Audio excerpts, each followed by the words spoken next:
here from Gallifrey Public Radio, a Doctor Who fandom podcast and part of the Gonna Geek Network, just like the show you're checking out now. Shows in the network are individually owned, and opinions expressed may not reflect others. Find other interesting geeky shows at GonnaGeekNetwork.com.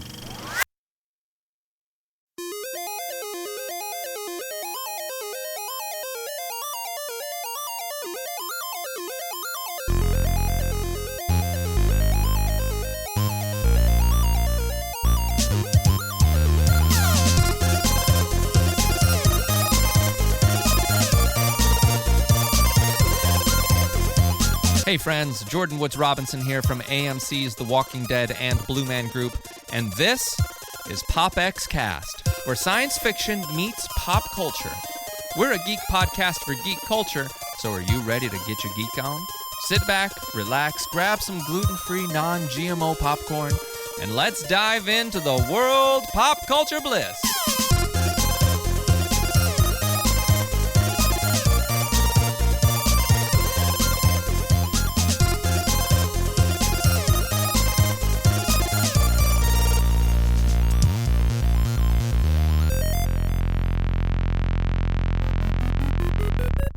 You are listening to PopXcast, where science fiction meets pop culture.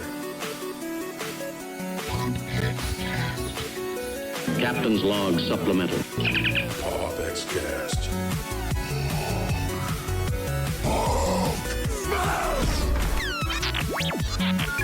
Hasta la vista, baby.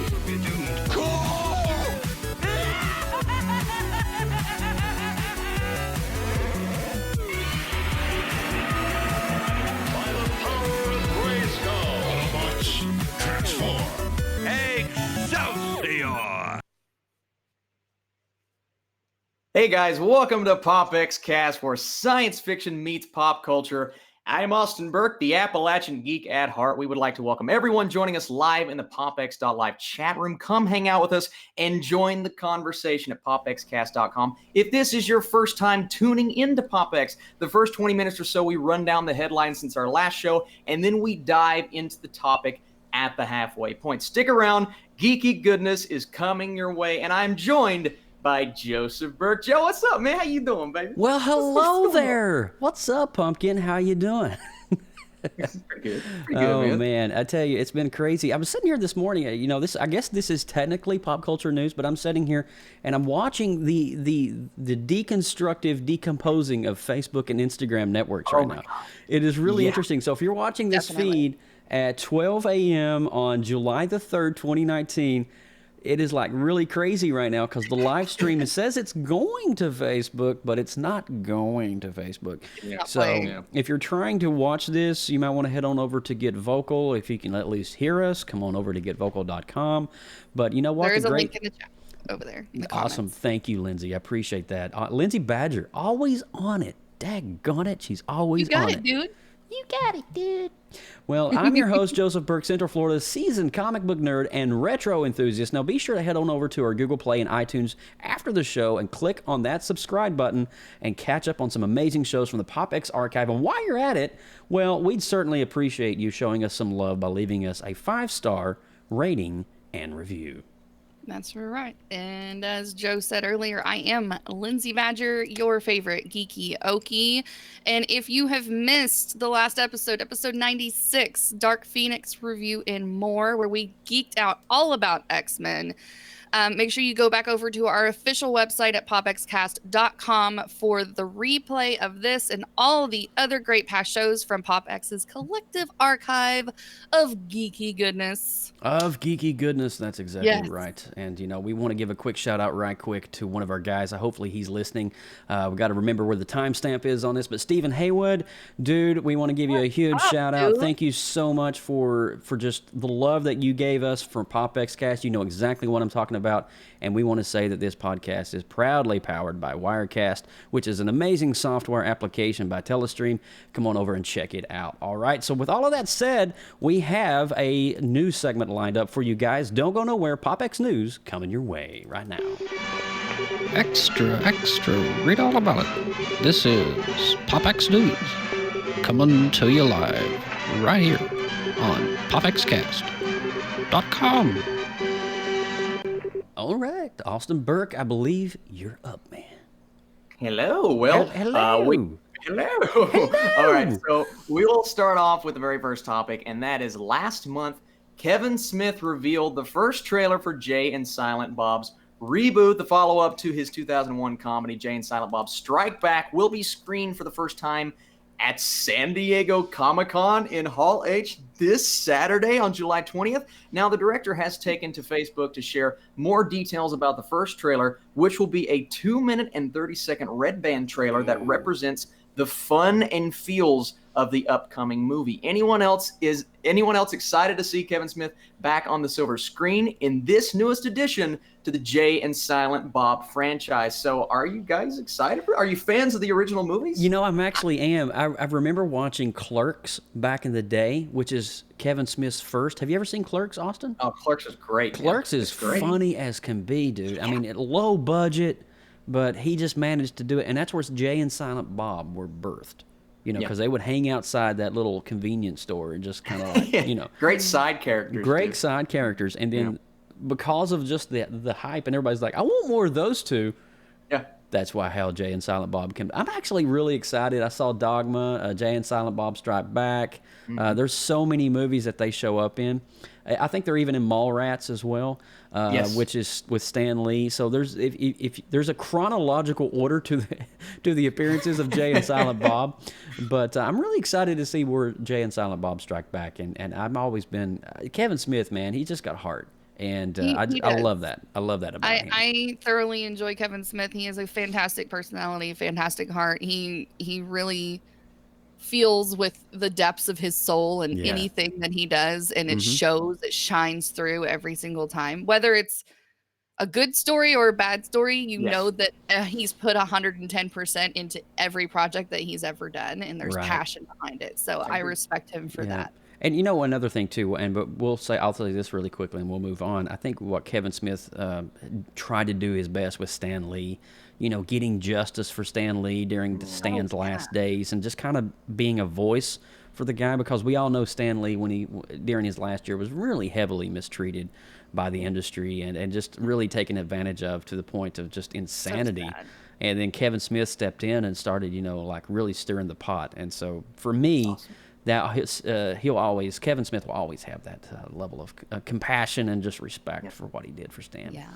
All right, so moving on here, the upcoming Warner Media streaming service, is doing everything it can to keep up the likes of Netflix and Disney Plus. Good luck. On Monday, it was revealed that another original series had been ordered by the service, bringing back some of the most delightful little monsters in cinematic history. Yes, the Gremlins are back in business. Now, according to The Hollywood Reporter, an animated Gremlins prequel series has been ordered by Warner Media Streaming. Now, you just hear the word animated. There will be 10 episodes of the adult-oriented animated comedy, and it will officially be called Gremlins: The Secrets of the Mogwai. The series will take place in Shanghai in the 1920s. That's interesting, and tells the story of Mr. Wing as a 10-year-old meeting the young Mogwai Gizmo for the very first time. Now, the duo is joined by a teenage street thief named Ellie, as they embark on the dangerous journey through China, coming into contact with various monsters and spirits from the Chinese folklore. That's interesting. Their ultimate goal is to return Gizmo to his family and find a long-lost treasure. So are you happy to see Mogwai? Yeah, this could be interesting. They have to do everything they can with the streaming service, though, because they have a lot of competition, right? So pulling out the Gremlins, which I think a lot of people have nostalgia for, and I think it's kind of a classic at this point. So bringing that out, I think, is going to be a major gun for them. So yeah, it's a good move. We just have to see what the quality level is of the actual story, but we'll see. Do you think this could be like a precursor to another cinematic resurrection of the Gremlins franchise? I think I've always said Gremlins is a prime candidate to be either remade or sequelized or whatever you want to call it. Right. I think it could be a really good continuation because it's classic enough to where people might be iffy about it, but it also doesn't hit those levels of like a Jaws or an E.T. or anything like that. Right. So people may not be as upset as we think. So I think it could be really cool. Interesting. What do you think about Gizmo badges? Is there anything left of our childhood that hasn't been remade yet? Oh, Lindsay Badger with the truth bomb. Boom. Well, here's the thing, though. If they start moving into Back to the Future and Jaws territory and all that stuff, then that's when I'm like... Yeah, you can't really... There's some cult classics that just aren't meant to be remade. And Jaws and Back to the Future, I no. As long as Robert Zemeckis is alive, he will not let that happen. Yes, Making it animated, maybe. If you're trying to remake it as a real movie, I don't know. Jim Henson. Right. Yeah. You can't remake that magic. But you can try. I think at the end of the day, the fact that we're getting some momentum in the world of Gremlins, that's a cool thing, because Gremlins was really this kind of holiday horror genre, and it was a comedic holiday horror genre. And it was kind of funny. It was actually, it fired on all cylinders. It was gory, but it was funny at the same time. You didn't know whether to laugh or cringe at Gremlins. Are they gonna feed the gremlins? I mean, not after midnight. No, you can't feed them. Yeah, I mean, are they gonna take it to that level? And you can't bath them either, so they stink for life. No. Yeah. Bad water. Yeah. There's that here. Yeah. All right. Moving on. Let's bring it back to the current day here, friends. All right. So Matt Reeves, the Batman, is reportedly gone into pre-production. Finally, something is happening with this movie. Awesome. According to the latest updates coming out of the DC movie rumor mill, DC's movie scopers are pointing to IMDb Pro as evidence of the Batman status change. Apparently, they have switched Robert Pattinson's Batman reboot film from script to pre-prod, which is pre-production for those people not in the know. It's already been announced that the Batman would be shooting in either late 2019 or early 2020 for release in 2021. So far, Robert Pattinson's casting as Batman is the only official bit of information that we have in terms of casting, characters, and story. So is that technically enough time to make a Batman movie, or do you feel that they're rushing it to get it off of the table? I think it's plenty of time if they can shoot it. If they can shoot it starting at the end of this year, maybe like December, January, February, March, they have plenty of time to turn around for a late summer release, 2020. Okay. Yeah, it's not. I don't think it's rushing it. Justice League, that's rushing it. Any speculation on maybe what you think the storyline will be for this one? Well, Austin and I have actually talked about this. I think they're going back to more of a detective stance on the Batman. Instead of Batman being a brute of strength and might and warrior, they're going back to the true origins of Batman, all the way back to the Detective Comics from the 30s, actually, 1939. But I think they're going to go with that detective aspect of him being the ultimate detective, being able to decipher any scene, any crime scene, and figuring out, with thumbprints and tech and figuring out the crime and who's the culprit. I kind of like that, because it's going back. We had a little bit of that in 1989's Michael Keaton's Batman, Tim Burton, where the character would have to use some of his tech to figure out what the Joker is doing and stuff like that. But we didn't really get it all in full force, and I like that, because Batman is smart. He's not a brute at first. He can be, but he's a brain and a mind that can literally decipher any scenario. And so I think going forward, I think it's going to be a really good one. And from what I understand, they're going to be making a franchise out of this. They're supposed to be doing more than three or four movies out of this. So, Austin, what do you think? All of the villains set up, from what we have rumors of, now none of this is confirmed, of course, but Catwoman, Penguin, Riddler, and Firefly are all rumored to be villains in this movie. So, so very kind of obscure. That's an interesting pull. It is, and I really like the character of Firefly in the comics. So you're either going to go down the route of a Spider-Man 3, where it's just over-convoluted, or you can do Into the Spider-Verse level villain. There were a lot of villains in that movie, but focus was always on the hero, and they were executed, I think, to perfection. So I'm excited to see what Matt Reeves does. The guy, Dawn of the Planet of the Apes, War for the Planet of the Apes, two of the best movies of this decade. So the guy, clearly, he's a great filmmaker. So I think this movie could... I still don't know about this Robert Pattinson business. I still haven't. No, I still can't. I still can't get on board with this Robert Pattinson. He's going to shock a lot of people. It may not be Heath Ledger level great, but I think he's going to blow some people away. I really do. If he shimmers in the sunlight, it'll be a nice one. But if he starts shining, I'm going to be like, bring in like Keanu Reeves or somebody to fill in the skinny Batman role. Could you imagine Keanu as Batman? Yeah, why not? That'd be cool. Yeah, that'd be that weird. would be badass. Lindsay, you have to go watch Good Time. Go watch Good Time. Okay. And then you're gonna be like, that's the guy. Yeah, that's the guy. Yes, sir. All right. Will. So that's my assignment. That's your assignment for the weekend. Okay, so next up, the long-awaited third installment in the Bill and Ted saga has been on the verge of beginning production for not just quite some time, for like years now, right? For forever. But it looks like things are finally underway. It was announced over the weekend that Monday morning would bring the actual start of production for the Bill and Ted Face the Music movie.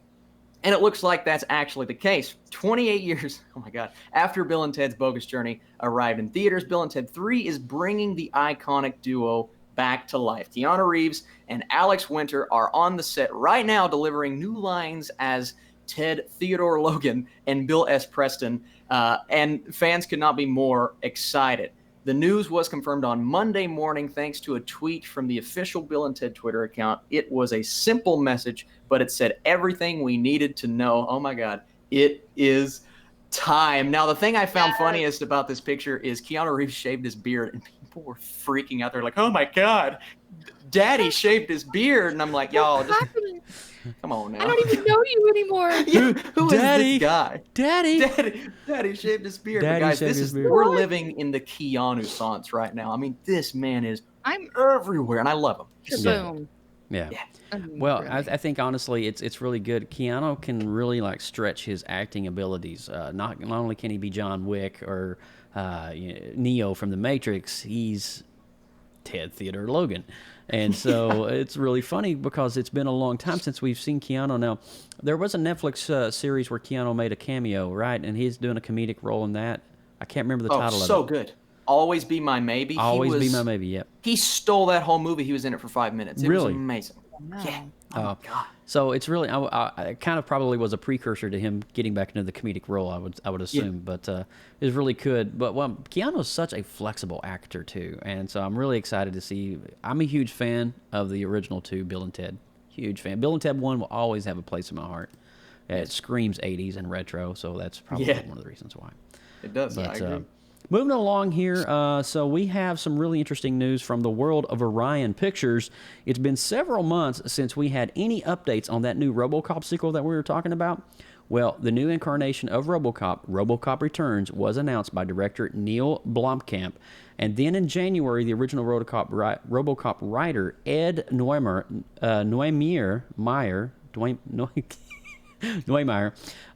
offered a few more details about the project. Now, since then, it's been largely silent about the film project, but now Blomkamp is offering a status update on the film, including that RoboCop Returns will feature the original 1980s suit.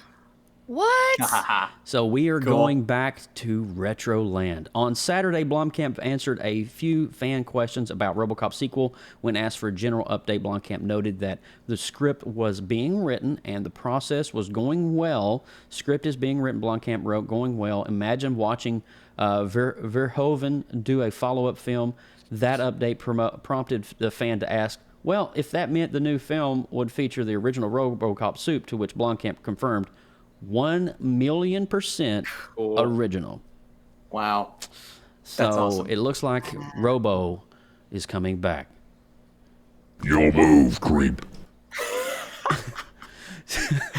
I love him as a director in terms of what he did with District 9, which was District 9. One of the best movies of that year. But then you look at his other movie, Chappie. Yeah. It wasn't the best, right? So I'm excited to see him go back to, because after Chappie, everybody thought he was going to disappear because that movie was such a box office bomb. Right. But now I think this, mixed with what he does well with sci-fi, I think is perfect for Blomkamp. And I think he could destroy this movie. Yeah. I'm excited. I'm really curious to see if Peter Weller comes back. Me too. Peter Weller, the original guy that played Robo. He's got the voice and everything, man. I mean, Your move. I think he could. Yeah. I think he could. Honestly, I do. I think that would be awesome. See. People would love We'll that. see. Because he's pretty. Peter Weller's pretty old now. He's in his like 70s. He is. Now. Yeah. He's very old. What's that, Linz? Does this movie have a release date yet? Have they started? Well, they're still scripting phase right now. So when they're going to pre-production. They're still working on it. Yeah. I think. So. Yeah. Indeed. RoboCop. Robo. Yes. Robo. All right. Who's up next? Cartoon Mugwise and I think it's RoboCop, Austin Beck. I swear. It's Austin, yeah. I believe it's Lindsay. Is it Lindsay? Yes, it is Lindsay. Oh, well, thank you. How delightful. All right, friends. Well, dust off your sword and magic books because the iconic video game Final Fantasy Saga is getting a live-action treatment. Because, there's not enough Final Fantasy in our lives. Of course. So Sony Pictures Television has just announced a live-action adaptation of the series based on Final Fantasy, pretty much the whole thing storyline. It's ridiculous. The 2013's online role-playing game, yes, that's the one. Because I keep losing my spot. The release date and cast of the series is still under wraps, but it's the perfect gateway for longtime fans and newcomers alike. The Sony Pictures co-president Chris Parnell had said earlier in a press release, this show is about embracing and embodying all of the elements that have made the mythos such an endlessly captivating phenomenon. And it's an immense honor. It's an immense honor to be bringing all of Erosia's iconic characters, settings, and concepts, including including fan favorites like Sid and, of course, the Chocobos, to life for a television audience. So, yes. So Final Fantasy is getting the hell out of that article. Apologies for all people listening. Hooked on Phonics didn't work for Lindsay. No, it didn't. That one was a rough one, friends. We're just gonna pretend that was spot on. Final Fantasy is one of those things. It started out as this little rinky-dink video game on Nintendo Entertainment System all the way back in the 80s, and it has spawned this insane following. Isn't your husband Josh? Isn't he like a huge Final Fantasy fan? Loves Final Fantasy, but for the longest time, I mean, and he's played the newer Final Fantasy games too, but they've always circled around 7. There's like this posse of super mega fans that have been dying and begging and pleading and, selling their first child on the black market to get a remake of Final Fantasy 7. Wow. For whatever reason, it is like apparently the best part of the storyline. And they've never pleased that beg until they announced at Comic-Con this year that they are actually remaking 7. They're remaking 7. That's going to be like another blockbuster all over again. Floods of nerd tears of joy raining the streets out at Comic-Con this year because of that announcement. Nerdy tears of joy? Yes. Nerdy tears of joy. You heard it here first, guys. Hashtag nerdy tears of joy. Only on PopXcast. So I feel that there's going to be a massive, massive audience that's going to thoroughly enjoy Final Fantasy. I'm not familiar with the majority of the storyline itself. Yeah. I'm familiar with some of the more iconic characters like Cloud and Ariel and all that stuff, but that's only because I played Kingdom Hearts. Did you say Ariel? Look at this stuff. Isn't it? Her name is Ariel, isn't it? I'm probably my collection's complete. Sorry. Just totally derailed Lindsay Badger. I'm so sorry. You did again. But I think that it speaks for the franchise itself that you can have a crossover and mix it with some Disney characters and make an entirely brand new franchise that people love on its own too. So that just kind of speaks for how big of a following Final Fantasy has, and that this is going to be successful whether it's a good storyline or not. It's a cultural icon, that's for sure. It's very much a cultural icon. All right. Okay. So, all right, Mr. Burke, you are up, man. Tis me. I know Cloud from Super Smash Bros. That's about it, though. Okay, so it seems that Ironheart's turn to make her debut in the Marvel Cinematic Universe may not be so far away. Now that Robert Downey Jr. himself has endorsed Riri Williams' inclusion, is it Riri? Sure. In the MCU, The hopes of Ironheart's fans are going through the roof. After admitting he watches YouTube shows like Honest Trailers and How It Should Have Ended, that's cool. That In a is recent cool. interview with BET, Marvel Studios president Kevin Feige praised Ironheart's character, yet he didn't go out on a limb about her first live-action appearance. I think it's a great character, and it's been fun to see how she evolves in the comics. Feige said, I just saw that quote too, but again, the future. So, at some point it's in the cards, and Feige probably already knows it, but when do you guys expect to see this character? Do you think they'll wait after what happens to Iron Man in Endgame, or do you think they'll do it immediately? I think honestly they're going to let the Iron Man thing kind of die. This is just me now. I could be totally off and totally wrong on this, but I think they're going to let that kind of like subside, and then when a moment when fans least expect it, and when there's a need for Iron Man and Ironheart, she's going to come in and be like, what? Awesome. So I think it's going to be really interesting. It's kind of like how they did with Captain Marvel. They could have easily introduced Captain Marvel at any point in the MCU Phase 2 or Phase 3. But they decided to hold off right until the end during Infinity War, the last 3 films of the saga, to bring in Captain Marvel. So for clarification for people who don't know who Ironheart is. Ironheart is a female version of Iron Man. She is a black female scientist, and she somehow, I think she inherits or works with Tony Stark Industries tech, and she uses the tech she has her own battles. Think of like Miles Morales as to Spider-Man. Ironheart is to Iron Man. Yes. So there you go. The more you know. There you The go. more you know. Now, do you guys, just real quick, I know we like to, because it's a minority character that would be wonderful to introduce, but do you think they could change that and make it Tony Stark's daughter? Like, If they made it Tony Stark's daughter, man, that would be really cool, wouldn't it? I think it would be too. Morgan, I think that would like be an awesome older route. version of Morgan. Yes. Didn't Morgan take the helm of that at some point in some storyline somewhere in some universe? I believe there's one storyline where it's a descendant of Tony Stark. I don't know if it's necessarily Morgan, but it wasn't the character of Ironheart. It was just another iteration of like an Iron Man Jr. or whatever. But changing the storyline in that regard, I mean, the way they did it in the story, I wouldn't be opposed. I mean, I think it would be a really cool story, but I think that society as a whole would have a massive uproar if you jacked it that much from the comics. Yes, I kind of agree too. Well, I mean, there are elements in the MCU that they've taken certain characters and evolved them in a different way. Like the Skrulls, for example. The Skrulls have always been an enemy. Mm-hmm. Yeah. So you look at Captain Marvel, the Skrulls become the ally, essentially. And so, can't really say much more about that because that's another podcast for another day, right, Austin? Yes, it is, man. Yes, it is. So, alrighty, so here we go. Last one up, and then we're going to head into the day's main topic of Toy Story 4 as we break down a little bit of that movie. So here we go. Despite the fact that Spider-Man is firmly entrenched into the Marvel Cinematic Universe, Sony's Venom exists outside of that continuity. Now, Sony has made no secret of its desire to have a small Marvel movie verse on its own. Well, good going, Sony.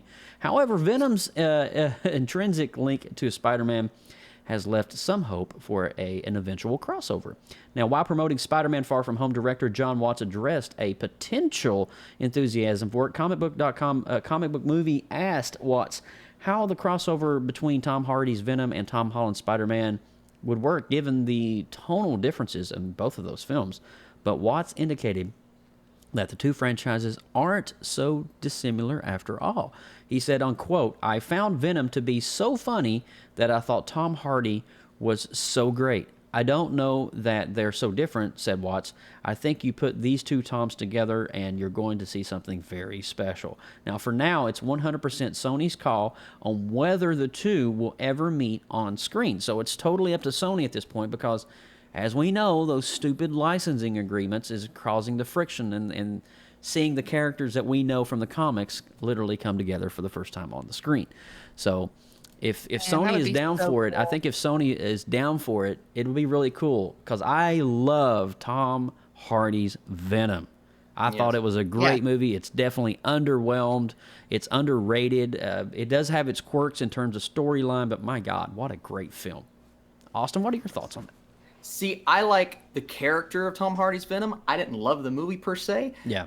So I think that's kind of what's keeping it from being in the MCU at this point. Because if the movie came out to rave reviews and people loved it, then I think Kevin Feige would be more open to having that character. But since it's like, if it became part of the MCU, it would be the only movie with a negative score on Rotten Tomatoes. It would be the only movie that I think is a bit more divisive than all of the other films, even though I think it's better than Thor: The Dark World. It's better than Iron Man 2, but it's still like a lot of people didn't love that movie. Yeah. I didn't love it, but what I do love is the character of Venom played by Tom Hardy. So here's what I think. I think it would be better for Spider-Man to join a Venom sequel than to Venom to join a Spider-Man movie, because I think that would help out that franchise more than the MCU would be helped out by Venom, because the MCU, they're going to make a lot of money regardless. And we saw that Venom made a ton of money. Yeah. That's why Sony's moving forward with this universe. But imagine if Spider-Man joined a Venom movie, that would help that out even more. And I think get that universe off the ground. Dipping a toe in the pool to test the water. Yes. You know? Yes, exactly. So I that's the route I think they should go. But regardless of how they do it, we have so many things to figure out, though. How are the X-Men going to come to the MCU? How is the Fantastic Four? It's like this learning process is going to be one of the more interesting things to happen in the MCU in a long time. So I'm excited to see which route they go down. Yeah. Now, Lindsay, you liked Venom, right? I really enjoyed it. I thought it was a great movie. Yeah. I thought that's one of Alex's actually favorite movies. Sometimes when we're doing something around the house, he said, "Can I put on Venom?" I'm like, "Yeah, absolutely, you could put on Venom." But I agree with Austin. The storyline overall was kind of meh, but the character Venom itself and how Tom Hardy played it was great. Yeah. Amazing. Yeah. I was cracking up almost every time he spoke. It was just great. Yeah. So awesome. we got a question over here. We got Steve Schroyer hanging out with us over here on the Get Vocal chat room, and we got Bobby Stamps. And we've got, let's see, I don't know who that is. We got Big Bad Brad, though. But he's asking the question, Chicago Critic gave Spider-Man Far From Home an A+. Yes. Just for letting you guys know, this Sunday night, we're doing 2 for 1 this week. We're doing Spider-Man Far From Home movie review coming up this Sunday night at 9 p.m. Eastern, so be sure to tune in for that. All right, so here we go, guys. We're gonna graduate into some more of the main topical discussions. And we're going to do a little bit of Toy Story 4, and me and Austin are going to banter a little bit about Child's Play as well, which is the new film that just came out for Chucky and Mark Hamill voicing Chucky. So we're going to talk about that a little bit too. So don't go nowhere. We're going to roll that spoiler alert warning. If you've not seen Toy Story 4 beyond this point, you have been warned. We'll be right back. Danger. You are about to enter a PopX spoiler alert. Beyond this point, there is no return. You have been warned. Alrighty, so we got Toy Story 4 is the topic of the discussion today. And, we all three have seen it here in this thing. And Lindsay got to see it in a very special kind of way. I think it's only proper if ladies go first on this one. Okay, are you ready? I didn't mean to put you on the spot, but I'm ready. But Lindsay, I will go with the flow on this. All right, so you posted a picture on social media the other day, and it was you and your family at this vintage drive-in theater called the Winchester Drive-In in Oklahoma. Yes.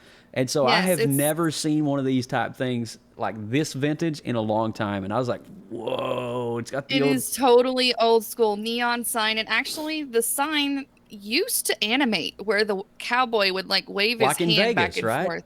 Yeah. Wow. He was not looking as up to par as what I remember him the last time. So I think maybe the rainstorms, kind of some hail, took some damage to the neon. Oh. But and the tornadoes, of course. Yeah, well, we didn't have tornadoes come through that area. No. But I am fortunate enough. I know that drive-in movies are a thing of the past and that they are very far and few between. They're very rare to come by these days. Mm-hmm. I am fortunate enough that I am within a very decent driving of 2, actually. One's about 45 minutes away. Wow. This one that I went to is about 3 miles north of me.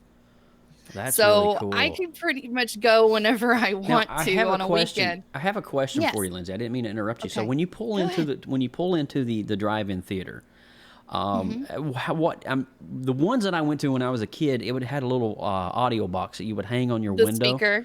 How do they do that now? The posts are still there to mark the spots where you park, but the speakers are no longer there. Okay. If you think of they do a radio frequency now. So think of like Christmas time when you're driving through the neighborhood. There's a really cool display that's tuned up to music. They have you tuned to a certain radio station. It's that same type of technology that they use for the audio for the movie to come in straight into your car through your car radio. They like 100.9 or whatever.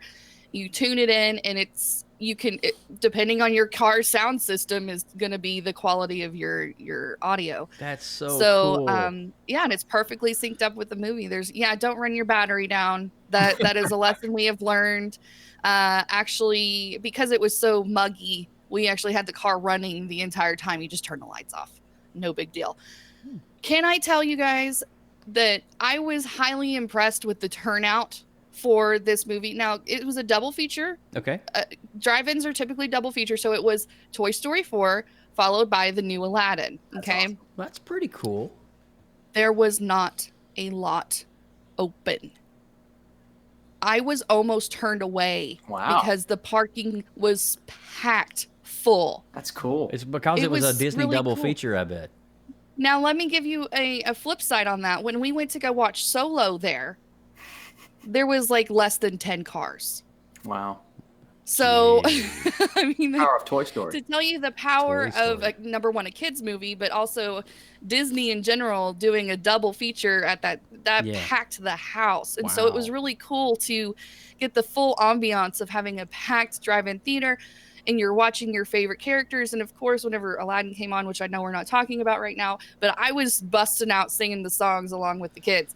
So, I mean, it was really, really a fun experience overall. They have the concession stand over there with all the goodies and all that stuff too. So the kids loved it. It's a great summer experience. Yeah. That's so cool. So what did you think about Toy Story? If you have one. What did I think about Toy Story? I was so excited about seeing Toy Story. It's been a great franchise that I've followed since I was a kid. I'm always a huge fan of Woody and Buzz, and my whole family is also huge fans of it too. So it was great for us to look forward to that. I was kind of sad that after the previews were over, there was no short. It is the first Pixar movie that there was no Pixar short, and I didn't know what to do with myself. I was a little perplexed too. I was sitting there waiting for it, and me and Alex were kind of holding hands, like we always do at a Pixar movie, and it went right into the movie. And I'm like, you want to know why they did that? Why? So after Coco came out, so before Coco there was a short, which wasn't a short, but it wasn't a Pixar short. It was a Disney short, Olaf's Adventure, but it was 20 minutes long. 20 minutes, and it played really long. Every screening of Coco, and they got so many complaints they had to take it out. So Disney, not thinking right, they're like, oh, they don't want shorts anymore. No, you don't want a 20-minute long Disney short that's not a Pixar short. No, and I mean, it's not even a new character. Come on. I mean, I've seen that short, and it's a good story on its own, but it should be on its own, like play it on Disney Channel or something. I don't know, but that was kind of like my opening thought was like, where's the short? So like the first intro, the whole intro into the movie, I was just like felt left empty and wanting. And then we start getting into the story, and I'm like, okay, everything's good again. All the crew is here. They're doing their toy thing, and then I love how Woody always takes charge, but then there's like this shift of need for his role. Mm-hmm.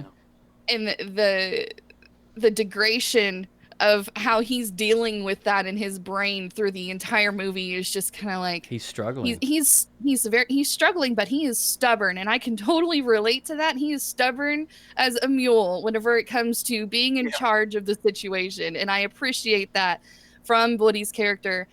All of the supporting characters were really good. I read about Mr. Potato Head having some voice roles in it, and based off of that article, I expected a little bit more, but I understand why there wasn't very much, because Don Rickles had passed away, and they did kind of reconstruct some stuff so that he did have a presence, so I appreciated that. There wasn't as much focus on the main group of toys, which I kind of was sad about, Yeah. but you got to meet some new characters along the way, which were really great, and some of them stood out as well.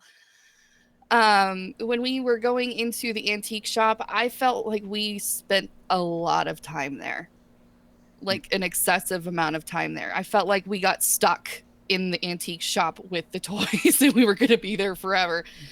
Thankfully we did make it out at the end, and it was, the ending was not disappointing, and I understood the way they ended the movie, and having some closure to the franchise, or at least for Woody's storyline of the franchise. If they decide to carry it on with a spork, they can do that if they want. But I wasn't happy. I wasn't satisfied with his decision. I get you. I felt like I had a bad taste in my mouth. I'm like, are you serious, Woody? This is what you are meant to do. This was like you're preaching your platform that you have been preaching your entire life that we've known you, and you're just in an instant backing out and throwing it away. Yeah, it was very interesting, and I'll share mine when you're finished. But that was a big question a lot of people had. The ending was very divisive in that aspect. I mean, the movie overall was very captivating. It was very entertaining. It had a good storyline. But then whenever we hit that end where Woody had to make that final decision, I mean, I was happy for him that he was choosing with his heart and not with his head. Yeah. But I was also disappointed because of his role as a leader that he's played for so long. He kind of just handed that baton over to Buzz, which I think is, worthy. Yeah. It's worthy because Buzz was really showing his leadership there. But I mean, it was good. It was good until that point. And whenever the credits started rolling, I looked over at my husband and I was like, how do you feel about this? It's very divisive. Like, it really is. He's like, I really don't know. Yeah. Well, did you have anything else? Because that's it. Okay. You guys can elaborate on your own thing too. Well, I can't give you closure because I really don't feel like I had much. It's funny you say that. I kind of feel with you, Lindsay, a little bit on this. Because I grew up. When was the first Toy Story? Was it like 94 or something like that? 95. I believe so. 95. Yeah. Well, you think about how long ago that was, and then you think about today and how we've, when you go to the Walt Disney World theme park, you always see Woody and Buzz together, and it's always this thing. Spoiler alert, if you've not seen the movie, we're getting ready to drop some nuggets here. You might not want to hear if you've not seen the film. But there's a separation there with Woody and Buzz towards the end. And I will hit on that first. And I understand how they did that because Disney is kind of opening up the franchise for a possible, maybe a Woody spinoff and maybe a Buzz spinoff where Buzz does his own thing and he has his own movie. There's a lot of possibility there that they can unpack. But I think the divisiveness of those two, it would kind of be like the Justice League separating and never coming back. You've got Woody and Buzz who are the dynamic duo, and it just doesn't really. I understand the thought process because I think there's a moment in the movie when Woody realizes his worst fears are coming true. And I think if you know what I'm talking about in that, you can understand because he always feared not being someone's toy. Right. Not being Andy's toy or not being Bonnie's toy. Right. And in that, he's struggling. There's a mental struggle going on. It's like, well, if I can't do this thing, I need to save this spork because that's the one last thing I have to do. And if this is all I have to do, then daggone it, I'm going to do it. And I'm going to make sure Bonnie gets that Forky. And so, it just shows you there's the mental struggle. And this was kind of a deep cut for Pixar. Oh, yeah. Because it's dealing with an emotional thing. And if you get it, there's an underlying theme there. And if you didn't pick up on it, you may not understand what they're going for. We're living in a society today, and I'm not being preachy, but we're living in a society today where there's a lot of broken families. There's a lot of separation between mom and dad. And I think this is a subtle way for Disney to kind of deal with that brokenness of the separation of the family unit as a whole. So the separation of Woody and Buzz, we're kind of dealing with that on screen. It doesn't feel good. It hurts us. It churns us up. And I think that's probably the intent that Disney was wanting is they're tackling a real-world issue in a cinematic way. And I think if you look at it now, that's just me saying it. I didn't read no articles about this, but that was kind of the connotations that I was kind of getting the vibe, because we're living in a society today where that's not, there's no more norm. You know what I'm saying? There's no more White House with a picket fence and mom and dad and going off to work and kid coming home from school. It's a little different today. Things are a little bit crazier today. So I think that was Disney's way of tackling that separation and kind of dealing with that real world issue, but in a subtle way that's so subtle that it will pierce the heart of a child.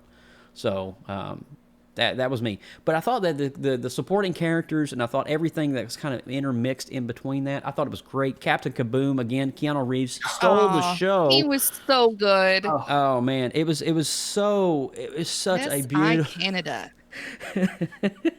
Can I make it? I don't know if I can make it. I want to make it. Boom! Yeah. So Keanu Reeves, yet again, stealing the show in another cameo of a movie. I mean, my gosh, what a great role for him. And I don't know if you guys saw, but there were some little cool things in the background of the movies as well. And we'll talk about that more. But one thing that pulled out to me, did you guys see the Kenner action figure Obi-Wan Kenobi fighting in the background when they walk into I missed that one. What? Missed that one. Yes, Yeah. there is a white-haired. It doesn't say it's a Kenner one. There's a white-haired toy that looks like the Kenner with a white wand, a blue wand rather, and he's just doing this. He's doing this, and I'm like, "Are you serious right now?" I saw it very visibly. It was the scene when they first went into the antique store, and you see all the toys. All the toys are coming to greet them. And it was really funny. You know the secret room that was in the antique, like the secret room that they went to party and hang out? It was in that scene. Oh, it was in there. Okay. Yep. Very cool. So, but I thought the storyline was very deep. It was a deep cut for Pixar. And I understand it's divisive as the conclusion of the film may be. I thought, honestly, it really fired on all cylinders for me. It does open up the franchise to maybe spin-offs, if you will. So, you know, how we got Cars, there was planes, how we got Woody, there may be Buzz Lightyear to Infinity and Beyond. Could you imagine that movie? That'd be kind of cool. Yeah. And so, you know, think about it. There's a lot of possibility. I'm looking at it as a negative. Of course, it did kind of pull on the heartstrings a little bit when Woody went to be with Bo. So, you know, but he's following his own heart now as a toy who is no longer someone else's property.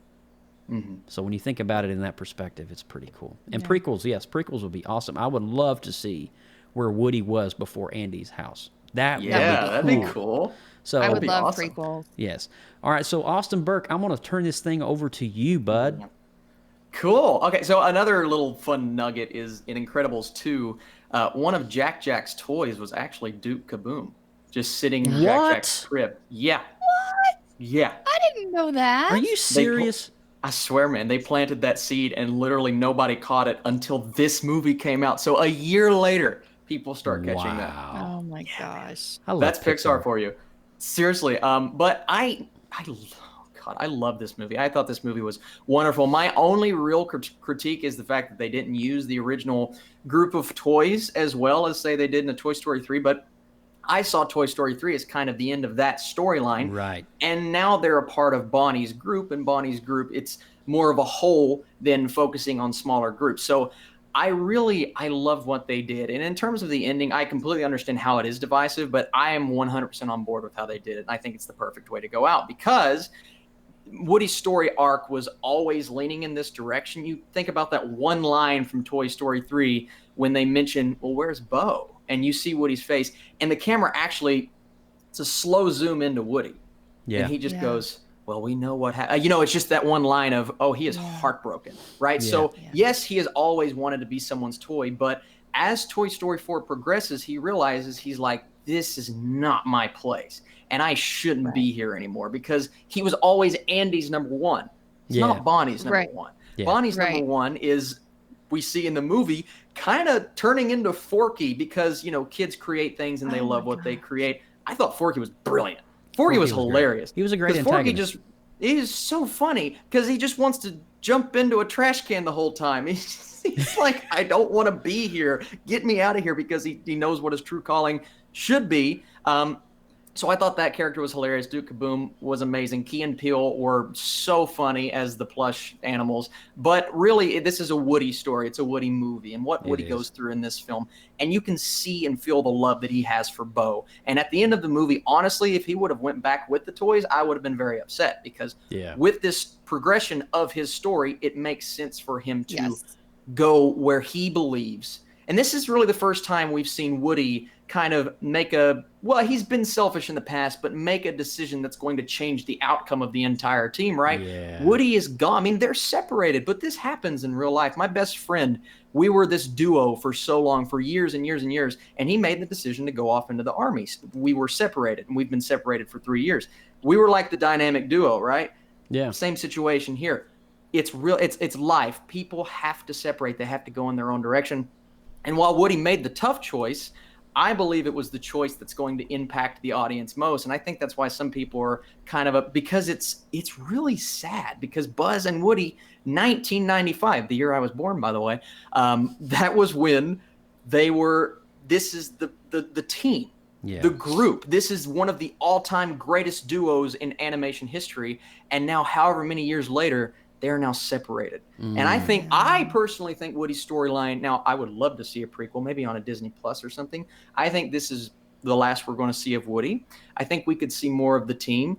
I think, this is actually a rumor. Forky, I think, is getting a spinoff on Disney Plus. I heard something about that, yes. Yeah. So we're probably going to see more Forky. Forky and Friends. Could you imagine it? Forky and Friends. I love that.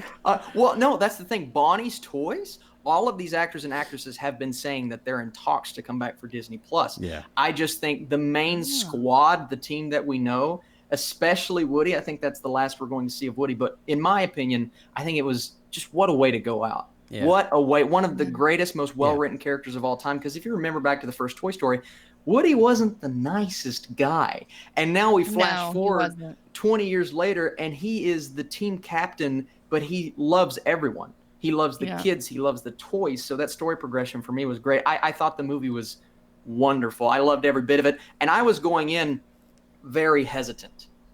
I was worried, actually, because you have almost the perfect trilogy. Why would you make another movie?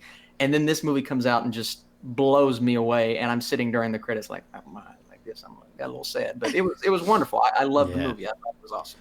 Well, that's awesome. So, I think Toy Story 4 is definitely going to be one of those audiences that's going to really love it, and there's audiences that's going to really connect with it on a deeper level, and like we were talking about. And I think, Lindsay, who was it that's saying that, was it Lindsay was saying that, or was it, I think it was Austin saying that Woody was kind of more in Toy Story 1, the little bit of a Grinch in a way. Yeah, he didn't like he doesn't do change well, and you can tell it's over funny, the though, course.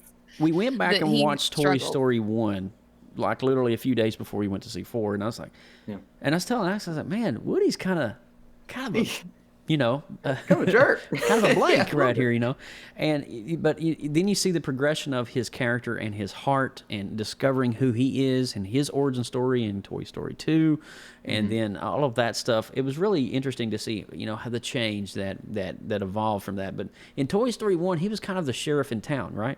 He was the leader of everybody. Even before Buzz was introduced, Woody was the guy who led the group in Andy's room. So he's the man. Yeah. There was a really interesting segment too at the end of that too, when it was one of the instant credits, and it tackled one of the questions that we've always wondered. And I think it was Forky or was it somebody else? That's like, why am I still alive? How am I alive? How am I living right now? That was the Forky's girlfriend or whatever. Forket, perhaps. Forket.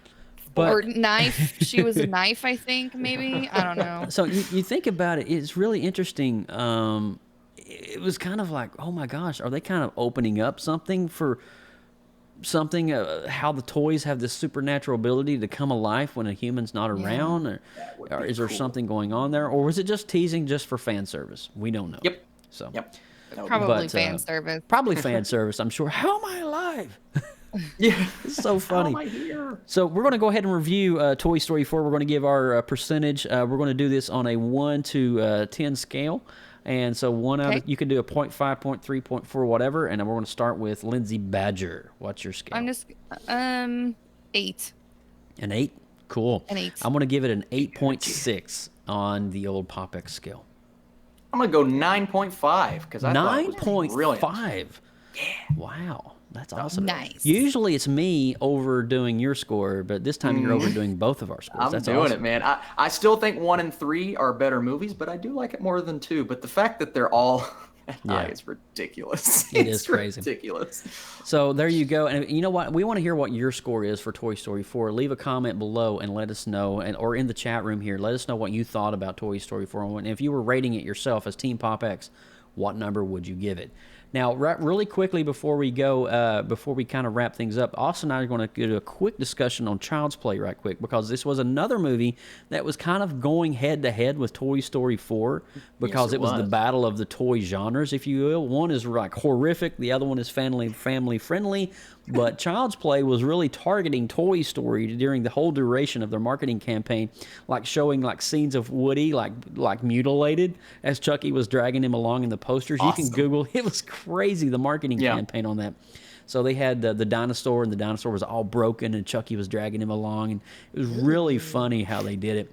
So Austin, you got to see Child's Play, the remake, if you will. Do you feel that this particular film is a reboot to the franchise, or do you think this is just a standalone? You know, as far as this summer's been going so far, a lot of crappy remakes and sequels. My goodness, what a disappointing summer until the weekend that Toy Story came out. Also, Child's Play. You know, I thought this was going to be horrible because the embargo did not lift until the day of the movie, and usually when that happens, so I expected to hate it. And I walked out saying, that's pretty good. And you know what? The fact that it was pretty good is better than I could have ever imagined, right? You have a remake of a movie that people hold so close to their hearts.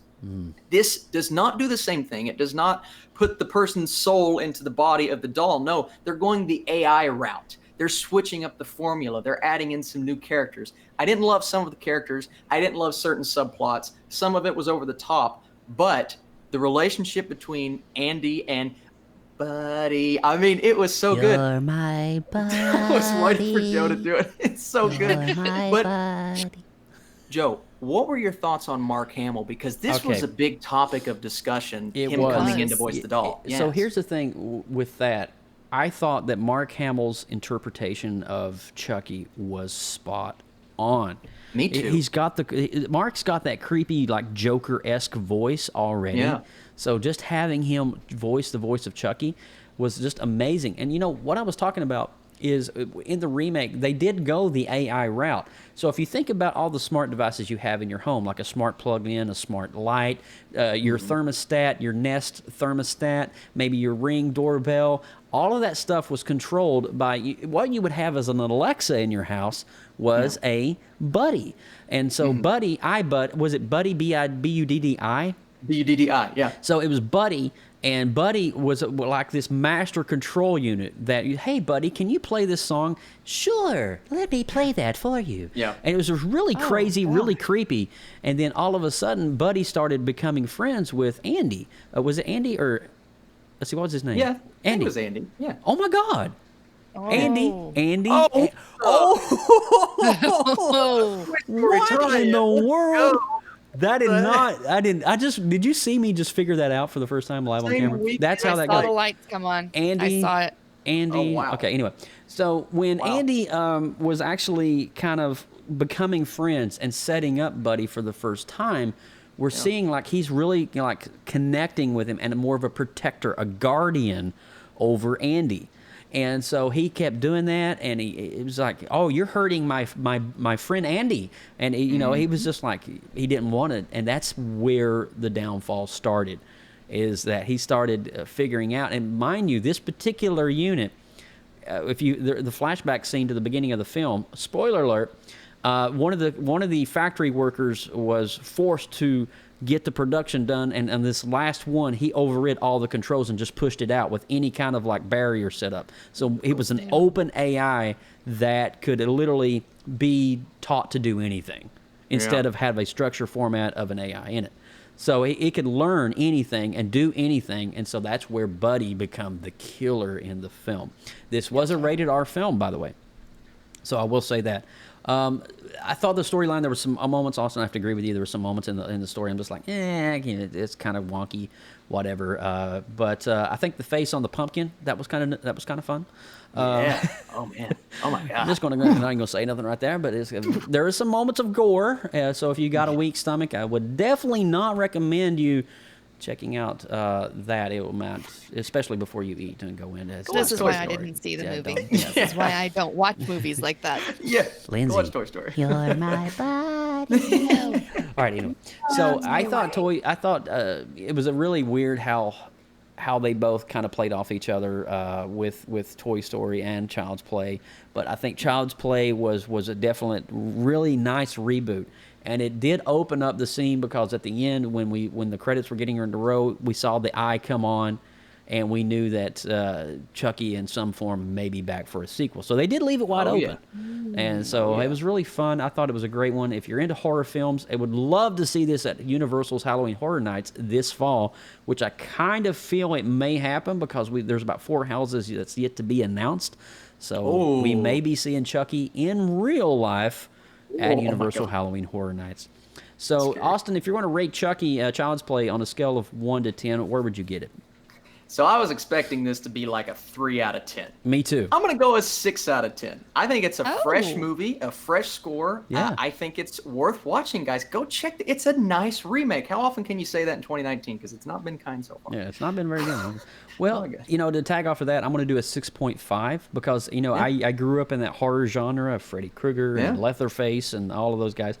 So I really appreciated the modern spin, if you will, on Chucky, and I thought it was great. And Mark Hamill, he's got to come back. He's got to do the voice. And so, for me, I thought it was a great film, and so definitely go out and see it. Toy Story 4, that's going to be a wrap for our reviews and stuff like that. Man, what a jam-packed show we had. Yeah. Austin, do you want to take us out here, man?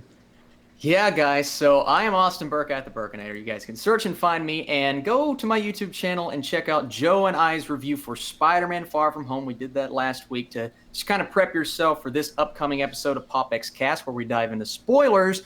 We are also part of an amazing network called the Gonna Geek Network. For all things even more geeky, head over to GonnaGeek.com and check out some amazing podcasts on our home network. You guys can also connect with us on social media. You can find us all on Facebook, Instagram, Tumblr, Twitter, and Pinterest, all at PopXcast. And send comments and suggestions to us via email at popxcast@gmail.com. For future and past shows, you guys can visit our official website at www.popxcast.com. Mm-hmm. Nice. And I'm Lindsay Badger, and you can find me at LR Badger pretty much anywhere on the social places on the interwebs. Indeed. And I am Joseph Burke at Joseph Burke Arts. That's JosephBurkearts. And on the internet, of course, hats off to my always amazing team PopX. I do have a couple of quick announcements right at the end of this, and I will be saying Mr. Mike Ippolito will be coming back this Sunday for PopX. He makes his triumphant return. Mike hasn't been here since April. Mike, we love you. I know you've had a busy summer with your little ones. Well, I can't really say little ones. You're big little ones. You're big little ones. But, we'll be coming back this Sunday night, July the 7th, 9 p.m. Eastern, for the Spider-Man Far From Home review. Now, there will be a spoiler alert warning tag on that show, particularly because we're going to be digging deep on that one. And I also want to say for the people that are seeing the live stream right now, you are looking at a very specific logo right now. This is episode 100 that will be coming up in just a couple of weeks. On August the 4th, we'll be doing PopXcast episode 100 as we turn kind of a milestone, if you will, in the world of podcasting here on PopXcast. So we're really excited for this, and we hope you guys come out. We're going to have some cool things lined up, hoping to get a couple of guest speakers, and we got some really cool stuff that is going to be like some giveaways and all of that. So be sure to tune in and join us if you can for episode 100 as PopX turns 100. So it's kind of cool. Yeah. What do you think about PopX being 100, Austin? Is that kind of rad for you?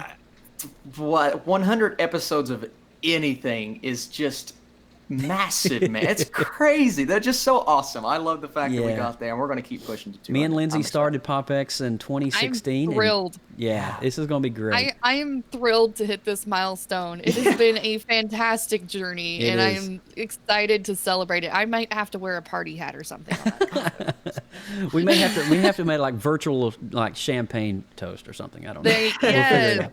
But all right, guys, thank you so much for listening. Like I said, we will be back for episode 98, which is Spider-Man Far From Home this Sunday night. Be sure to tune in for that. And we've already got the event scheduled up on Facebook and here on Get Vocal. Want to thank all of the team at Get Vocal, and we also want to thank our amazing live stream partners at Wirecast and Telestream for providing some amazing software that makes this show just blow up and do what it does. So we thank you guys so much for just being a part of this, and we'll see you this Sunday right here on PopXcast. Say goodbye, Austin. Goodbye, Austin. Oh my God, you're so funny, dude. It's funny. Funny guy. Funny guy. I like your guy.